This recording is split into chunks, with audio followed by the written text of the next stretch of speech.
Selamat sore teman-teman. Hari ini kita akan mulai membicarakan topik pertama dari mata kuliah Kapita Selekta Komunikasi ya. Topik yang berjudul topik riset komunikasi ini kita akan membicarakan bersama-sama. Yang pertama adalah apa sih yang diteliti atau apa sih objek yang diteliti dalam sebuah penelitian komunikasi. Ya, karena seringkali topik tertentu itu bisa diteliti dari berbagai keilmuan ya. Misalnya sama-sama kita bicara tentang fenomena periklanan misalnya. Periklanan itu bisa diteliti dari sisi ilmu ekonomi, sosiologi, psikologi, maupun ilmu komunikasi. Nah, karena itu kita perlu untuk memahami sebenarnya objek yang diteliti oleh ilmu komunikasi di dalam penelitiannya itu apa. Yang membedakan objek itu dengan objek penelitian dari disiplin atau rumpun ilmu yang lainnya. Kemudian kita juga akan belajar bersama-sama membicarakan mengenai bagaimana mendapatkan ide atau gagasan topik untuk kita teliti di dalam penelitian kita. Karena seringkali ini yang menjadi hambatan atau tantangan utama seorang peneliti, apalagi peneliti pemula atau mahasiswa, yaitu kesulitan untuk mencari topik. Saya mau meneliti apa ya? Karena sudah terlalu banyak ya, terlalu banyak hal yang sudah diteliti orang lain, kemudian saya mau meneliti apa lagi? Atau mungkin memang kita sebagai peneliti memang blank ya, tidak tahu saya harus meneliti apa nih. Begitu banyak fenomena di dalam masyarakat, apa yang bisa saya angkat menjadi topik penelitian yang baik di dalam sebuah penelitian ilmu komunikasi. Nah, kita akan mulai pembahasan kita mengenai hal ini. Baik, yang pertama kita akan bicara lebih dahulu mengenai hakikat atau pengertian dari riset atau penelitian komunikasi. Saya mengutip pendapatnya dari Pak Littlejohn ya di bukunya Theories of Human Communication. Dia mengatakan riset atau penelitian itu adalah sebuah usaha mempelajari ya secara sistematis. Mempelajari apa? Mempelajari pengalaman-pengalaman ya, bisa objek-objek yang tujuannya adalah untuk seorang peneliti itu bisa memahami, bisa memperoleh pengetahuan, dan bisa membangun teori yang baru. Riset atau penelitian adalah sebuah studi atau kajian atau penyelidikan yang sistematis, menyelidiki pengalaman-pengalaman manusia, karena kita sedang bicara tentang ilmu sosial yang mempelajari perilaku manusia, di mana tujuan dari penyelidikan atau penelitian itu adalah untuk memperoleh pemahaman, untuk memperoleh pengetahuan, dan untuk membangun teori. Nah, ini yang dikatakan oleh Littlejohn. Dia lebih lanjut mengatakan bahwa sebenarnya riset atau penelitian itu hanya ada 3 langkah utamanya ya. Yang pertama adalah mengajukan pertanyaan. Mengajukan pertanyaan riset. Nanti kita terbiasa menyebutnya sebagai riset question atau rumusan masalah. Setelah mengajukan pertanyaan, ya, yang ingin diketahui oleh peneliti, setelah itu langkah yang kedua adalah melakukan observasi atau pengumpulan data, pengamatan atas fenomena yang sedang diteliti itu. Mengumpulkan sebanyak mungkin informasi tentang objek yang sedang diteliti itu. Dan yang ketiga, informasi-informasi itu diolah sedemikian rupa dengan cara tertentu untuk menghasilkan jawaban dari pertanyaan yang diajukan di tahap pertama tadi. Nah, sebenarnya sepertinya rumit ya, tetapi sebenarnya kita itu sehari-hari sudah melakukannya. Melakukan penelitian kecil-kecilan ya, kecil-kecilan. Tetapi langkah-langkahnya itu kita lakukan. Misalnya, Anda bertemu dengan seseorang, muncul pertanyaan di dalam diri Anda. Orang ini namanya siapa? Ya. Orang ini asalnya dari mana?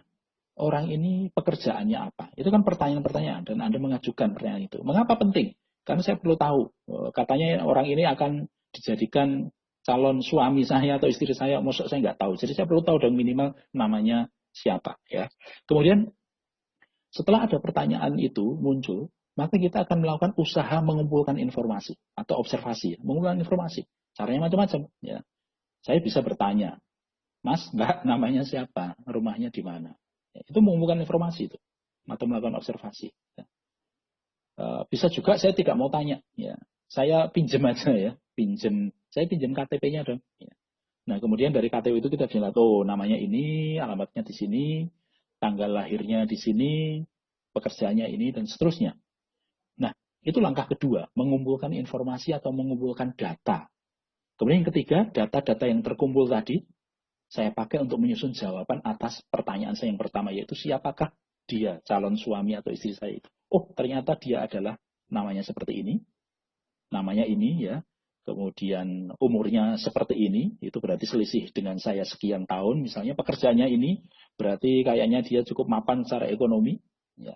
Kemudian kesimpulannya adalah saya mau atau saya tolak dia sebagai calon suami atau calon istri saya. Nah, 3 langkah dasar riset. Tentu saja kalau kita melakukan penelitian ilmiah, di sana tadi dan di poin nomor 1 kan dikatakan itu adalah systematic study ya.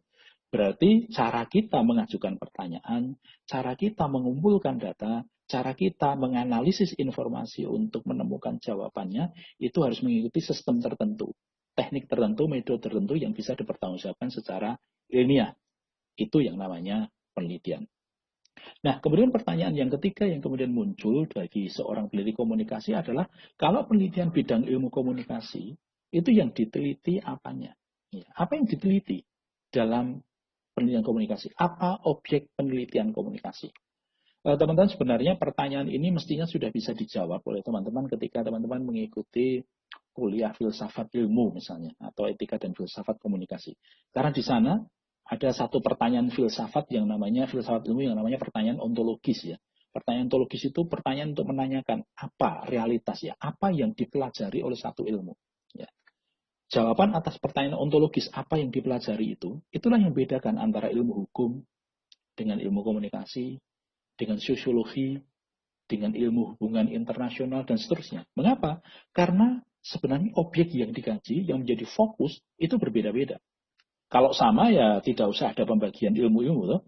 Nah, kita tahu ada pembagian ilmu berbagai macam itu karena memang fokusnya berbeda-beda.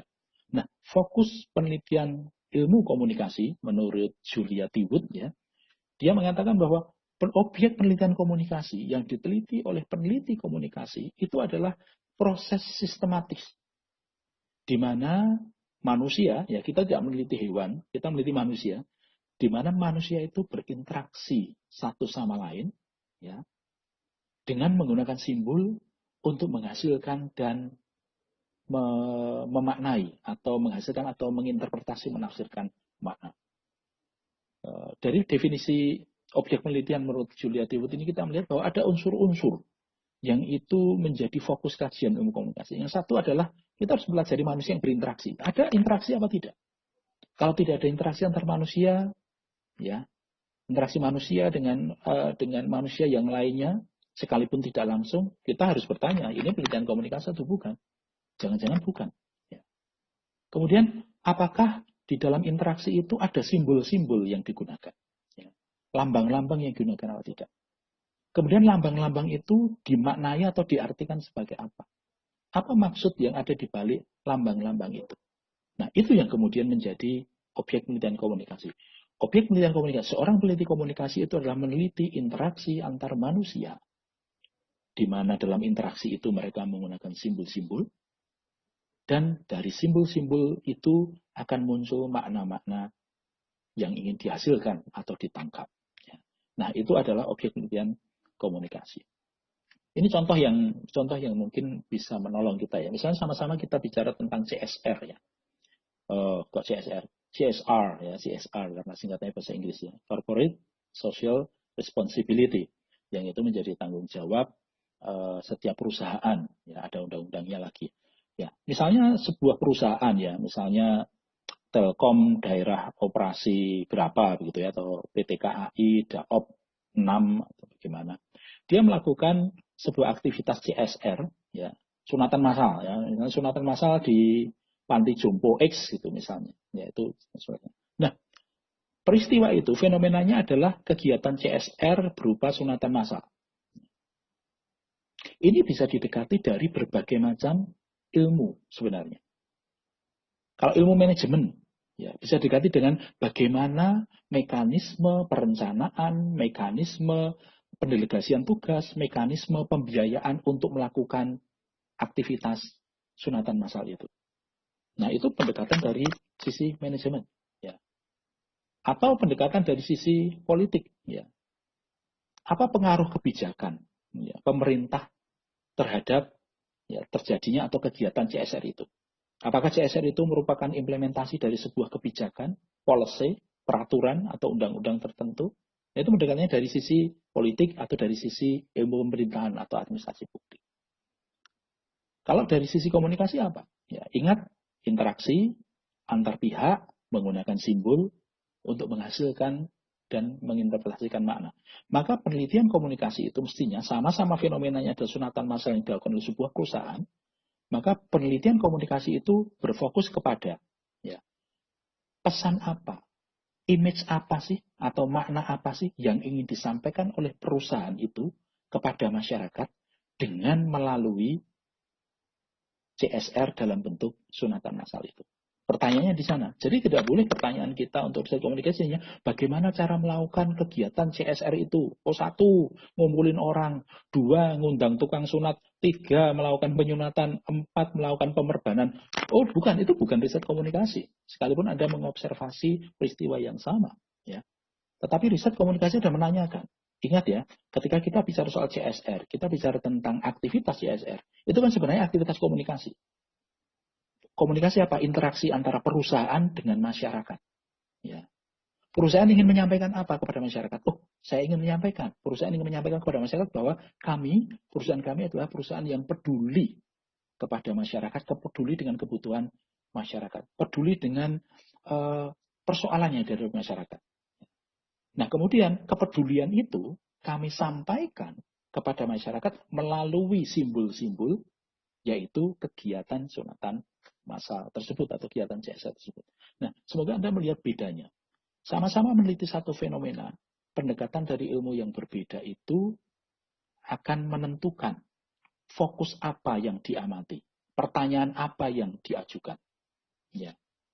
Kalau dari teman-teman ekonomi akuntansi misalnya, pertanyaannya adalah bagaimana manajemen keuangan atau pengelolaan keuangan ya, dalam kegiatan CSR berupa sunatan massal. Apakah sudah memenuhi standar akuntansi yang bisa dipertanggungjawabkan? Misalnya seperti itu. Teman-teman administrasi negara mungkin akan menanyakan adalah bagaimana implementasi dari kebijakan perusahaan dan kebijakan pemerintah di dalam kegiatan CSR sunatan massal itu. Itu rumusan masalahnya teman-teman AN, administrasi niaga, mungkin administrasi negara juga. Kalau teman-teman, kalau kita dari bidang studi komunikasi, pertanyaan kita adalah image apa, ya pesan apa yang ingin disampaikan oleh perusahaan kepada masyarakat atau kepada pemerintah atau kepada media massa melalui simbol-simbol atau melalui kegiatan CSR yang dilakukan oleh perusahaan itu. Jadi Anda perhatikan bahwa ada perbedaan rumusan masalah untuk sebuah objek penelitian yang sama. Dan rumusan masalah yang diajukan itu akan mencerminkan dari perspektif keilmuan apa. Ya, dari sudut pandang ilmu yang mana seorang peneliti itu mendekati sebuah masalah atau sebuah fenomena. Baik, nah kita akan lanjutkan.